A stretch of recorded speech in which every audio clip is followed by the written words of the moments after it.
All right, boys, in this video, we're going to be talking about the Denver Broncos getting aggressive ahead of November's trade deadline and making a couple of moves. Now, if you think about it, Denver hasn't done much in the Sean Payton era. They've been trading away players. Even before Payton, they traded away Bradley Chubb. They traded away Von Miller.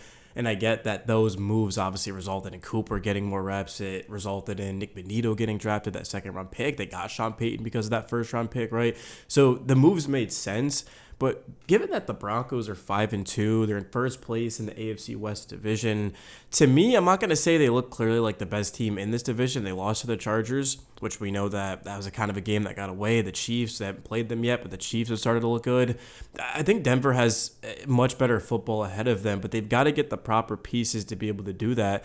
And if I'm being real, like the Broncos are a fourth quarter team, so I wouldn't be all that mad if Sean Payton decided to give up the play calling duties just to see how the team plays. I think they would benefit off of that. But right now, the biggest concern is just going to be a second receiver next to Cortland Sutton. Like, I get that Troy Franklin and Marvin Mims have potential, and I get Evan Ingram's gotten more reps, and Pat Bryant, of course, they use a second round pick on him. Like, I get there's talent here.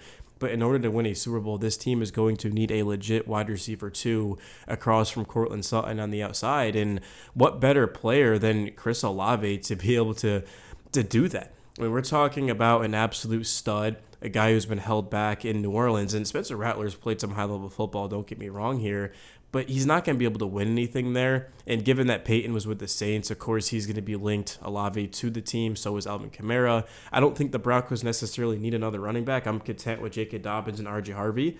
They've also got Jaleel McLaughlin and Tyler Bidet. Like, the running back room is fine, but this team needs a dynamic player across from Sutton, of course, and then the inside, you're going to have Evan Ingram at that tight end position.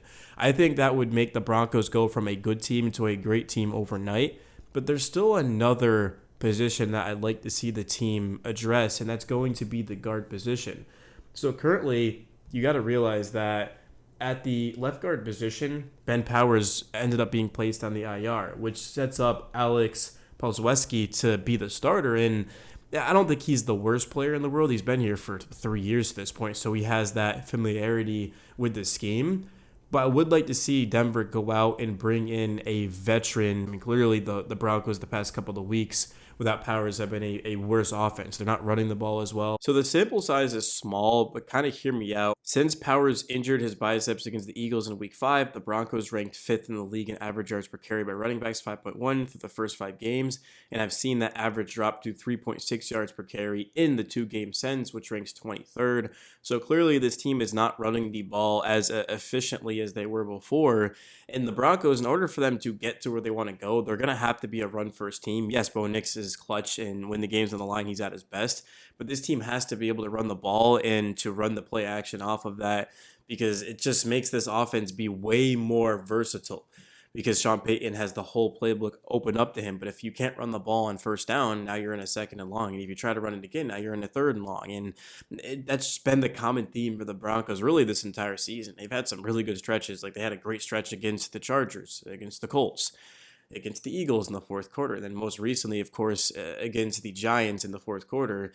But it hasn't been consistent. And it really just comes down to being able to run the football. It's just like last season, J.K. Dobbins looked explosive with the Chargers at times, and he has for the Broncos as well. He just needs a good offensive line, and he'll be able to make it work. And then R.J. Harvey behind him is a good complementary piece. But the Broncos, they are confident in the ability of Alex Polzweski, who appears set to be the starter at the position to provide stability. But I would like to see this team just be able to get some depth, because it's very thin right now. Some names to monitor: John Simpson, 28-year-old on an expiring contract from the Jets; Wyatt Teller from Cleveland; Joel Bitonio from Cleveland. They're going to be kind of expensive, and those are the type of guys that would step in immediately and start. The Broncos aren't giving up that capital and taking that money on to put them on the bench. But those would be big-time pieces. And, like, if the Broncos got John Simpson, I would look at them as pretty comfortably the best team in this division, and they've already proven that they didn't really play their best. The defense was awful against the Colts, and still it came down to a leverage call, a 60-yard kick that would have been no good had the defender just literally just stood there and not moved. Chargers game, Bo Nix missed a couple of throws, which was unfortunate. The Broncos did have a lead in that game. And there's been some rough games, but there's also been a lot of positive moments too, like these comebacks and the way the defense is played. This rush is awesome. See, that's the thing about Denver is the secondary is completely fine. Am I the biggest Riley Moss fan in the world? No, but they've got Pat Surtain, they've got Jadae Barron, they've got some good safeties. They've got linebackers as well that they like. Like this is a defense collectively that, in my opinion, is the best in football. They're probably going to end up trading some of their depth just to get picks, which is kind of like crazy to think about to sell. But I mean, if you can use those picks towards like the future, I mean, you've seen the Broncos draft very well, or they could end up maybe moving around some of their defense and picks to get better offense. I don't trade any starters, and I'm kind of fond of having depth on the defense. I think that's actually one of the large reasons why Denver's is so successful there is because they have just a bunch of guys competing and making each other better.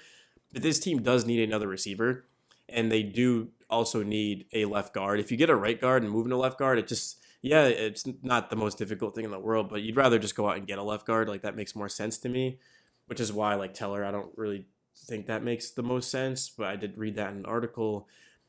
Sean Payton, he ended up buying with the Saints. I think it was what 2008 guys.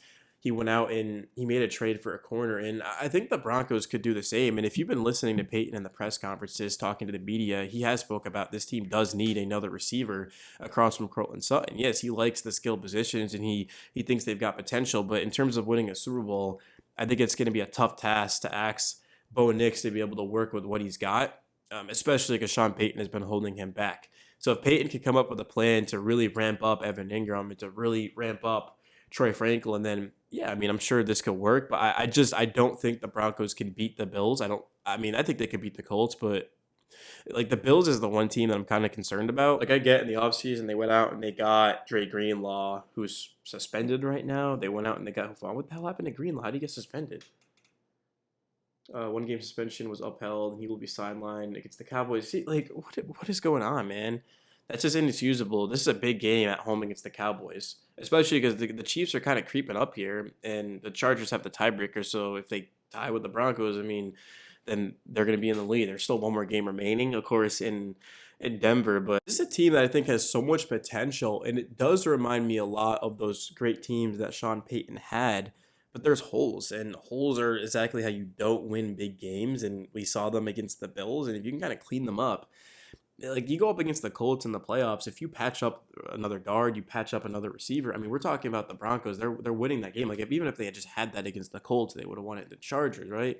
All these games. Now, when the offense doesn't do anything, it's very hard defensively because you're always on the field and you're exhausted. And at the very least, if the Broncos aren't going to score, can they at least like get the ball down the field and take some time off the clock? But they're not even doing that.